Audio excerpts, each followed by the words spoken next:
Suratul Takasur. Ne chaya nyonya. Olu ko foli sura chaya nyonya ni ko foli sura. Ada marum be waso nyona nka chaniye nka na flo ka chaniye nde nka chaniye nka ba nka chaniye. Anna kunto yo.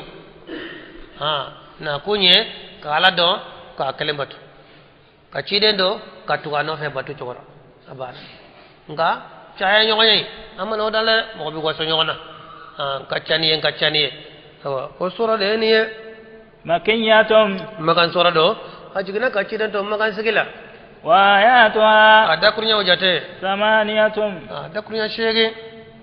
نزلت ajigna بعد سورة الكوثر. ka usara sura ko fe o benya fe folo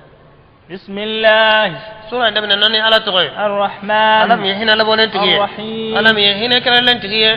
ألهاكم التكاثر. ala ko caya nyonya yaw sugula de caya nyonya udi yaw sugula ka bo ala ko nyini ma ka sugula ka bo ala ko barani tanti kalan tanti dina nyanyini o tanti bo atante time be dira guma caya ini te no te ben ka dairi me de manyi no teo nka beda na folola nka beda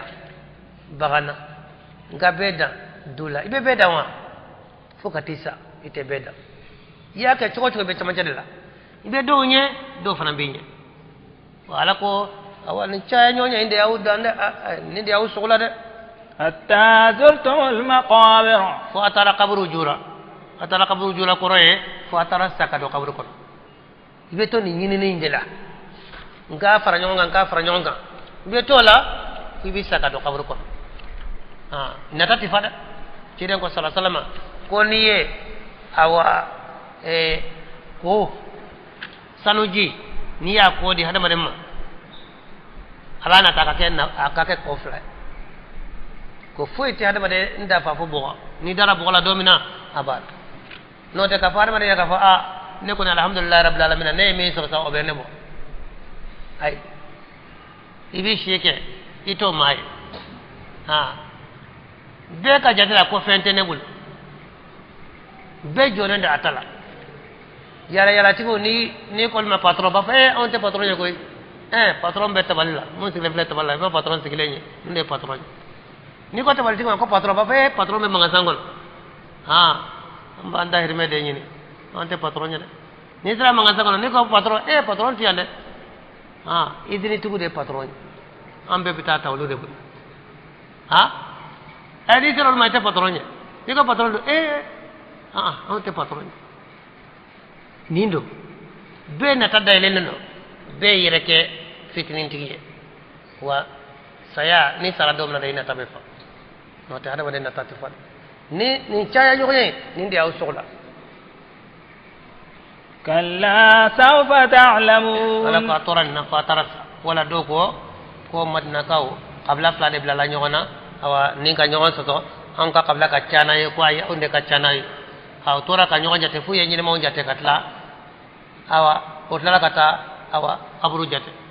don na jora kabla do na minge wala ko ay fiya bana minana anka mo ko chamande sarola nan tara kabru salama so anka shuka chay kwa aka shuman chay kwa anka ta jate ye nyine mo jate katla kata shufa na jate ay ni boy ala ko ni chay nyogon de usula fa bita kabru fana jura kata kaburu jate kaburu sola ni yanka mai ni fana yanka mai ni manyi no fere ala ko jogoni كلا سوف تعلمون. otete soni sabina donda ثم كلا سوف تعلمون. otete soni sabina don na sana kunye ni chamanyi ninde wala nana kunye ngachaniye nana kunyode musobe wasonyo wana nuka masruye nuka sokono minawnya nana kunyode chokroba be waso nyona nay ukabagawnya nuka sorafenya na to ana kunya ninde abina do كلا لو تعلمون علم اليقين. otite na tumbe donike dangne yere donina timbe lahara na kumba shido ana ta kunte bunyatan nga be fara ngonga abe do ka sorombolo nga be da ebi ka be da chokodi akona kumba don kibarambe na ba don dangane donina akon ta yare blani bela لترون الجحيم nyen kale faka jahimi tasma de ni ko ni ye ire sugla ni nya fen chama nyininde kala ko bo e ka pola awa ala ko kale kando ko jahimi ba ye de nya be da jahimi ka frasi dala ثم لترون عين اليقين ko fe wallahi faka ye na yere nya na yeli la de bara me da mata da iba ye inyek sere la wani dunya ye be do ala ina ne ka dunya ko de nyanyini e ika lahara ko de nyanyini dunya ko o ika jon foro bay ala ko inde ika dahir mebe soro to mene bo nyanyini kere fere ina kunya ala ko inde nyanyini ngane tara ina kunge ika dahir me nyini kala ko to e ko bla kere fe wa kibe jahimi ye iba ye nyana yeli yere la ko dangana yeli la ثم لتسألن يومئذ عن النعيم والله يوقف فوق ينينغا دونا كابو نيما مده على نيما ففكي يجينا ابينا ينيكا بركلنك نينكي اي فراي مونكه نالا نيما ففكي يكا بركه داله نو تبي ينيكا ده وا نا جوريلا يمينه ده هل جسما جي غوانسان gwantan tada niame ibalatan ka walin mano masami yen ke jidu manye ama ke jikuno may ibatan kadaka dumni niyadu alatan no ta bi ni ka berada kide ko hali adama de ni sigira ki masasigi dogo ko kerene sigi ki se on kolon tonyo konata ala minani ni ngane berala haradona nyibla ibe sigi ki kerno sigi man ko to ko ka kerno sigi maraka ko ka masa sigi def lene ka bagan to laje ibe feñni man jumanya nabi siga sigita ala ni ki hada wadende masa sigi la radun ala bina yini kanena ne ebla ibe kerno sigi ki mara musola ka muso dima ka deon dima ka bagan dima ibe yele oka obita ini ka doni ala wene be tagi tlola ora nala here kiye ala wala nyimando sual ta'addud ni'am dia nema mun kire ko jate ye do jate ye ni kira ma nyuma nyede no ta ni e kira ake to juguye e be nyini ngare abe jiri la katla ke nyini ngare e fara mun ke kuma be so dawa e ala fitingale e ji mi mo jate fejire ko ji gwa san so tiga wate sera do mina joli sigra ko ed ma fo so fe ji suma e ba fo ko ji e bana isun tiga wala ba fo jogode ko ji gwa san ji e gwa san de e mu mo so do way ala kan ne ma bare wa bi ni karat ci de ñene sallallahu alaihi wasallam dondola le gwan fe ko digral akaso sallallahu alaihi wasallam madunu fe foiso ko digira la ko sobe ne ko dun digiri la ne wula ke sena yala adola ne kar jige bebe o ci de bora kaso bok mate de nga bora ka sena yala dola ani fendo na kumbe ale bola dola ale na bala abubakar no umar silena radiyallahu anhuma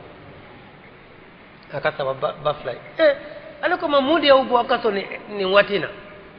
inte bok mayda o kala ko ngode ambu ankaso abubakar kalima fuid soro ko dumbi ko de alebo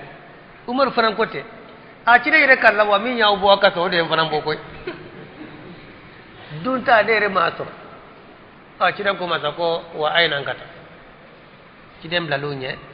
akasa wadobe ukaduba kana ko furola kacara no solla no tara ofo o bisega dumini sofi o tara o sele dala ye folike muso yu lamide o koy cedo ka tara jidu mantala taw ne kolonte du kono jitala be ke cede kirema bara be cede ka bara sokono bara de muso ka bara ne jidu man kolombe du kono muso de be jibo abaka jima ko ka ngane jidu man te kono e du kono don cede bita jita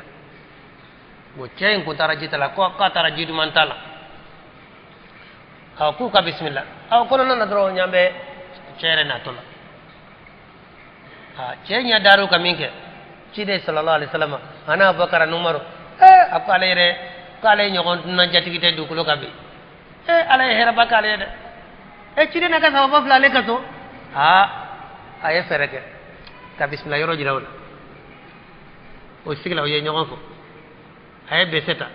ka do na ko kon kinya na kala tamaro simi ni den suku bebal jale kene gere do bebe mina de atara de charom kana noy kana oblo ko ka bismillah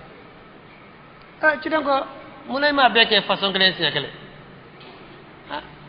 akoye beni ika choado beni ka sogandi tado ibato jalay ne kali doye bato gerem fana kali doye bato kene kali doye o de la nana ne abe doye min kadi miye ono fen cidan ko basita o yo duni ndamin ya to ani jiforo koy nana atara jita yara nano dilo aye muruta ko dalaja kenya sim bakan sin sama ciri ata bina bakan de kantige ciri ko ki kana nono ma kantige de to ne bakan nono ma kantige o perdi kabo dembe senge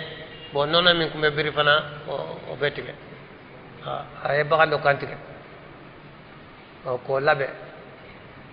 sogo jenne bi kanyimi tamaro bi kanyimi jisma bi kambi o ye dumuni kesa ka dumuni ke fo ka tufa o faale min kesa o ye jinya nyini jeti ke sra dum kubla sra awa ubla le sra kiden ko abakar numar ma akabira nyin kan ne may na de dara don Allah ba nyin kan ne ko ko ala kan no akumuto ka bo ka saka fane fa to ko en wa be nyin kan ne dun ka fa nunun fe o de kun ka dogo kungo donde kacha ko yele manen do aw mbolo de kono la nyana made an kungo donde ka dogo fa donde kacha wa ala ko ko abina nyin ganina ko ala kan no o nyin gali def la ala nema mun kiye ka jate yi na kera o damay awa a jari la de nga sega seli be fefe no febe minade ganye munaqasha man nuqasha al hisaba uziba nyeni kiye ifana yemun ka jana ne ma fenke ay wan ko bla kara fa nindu o fana kera sabake aywa to masuro nanka fona yashra la jala abul haysam aywa abeya ya ataya abeya abul haysam halo abul haysam bun khatama aywa abul haysam bun tayhan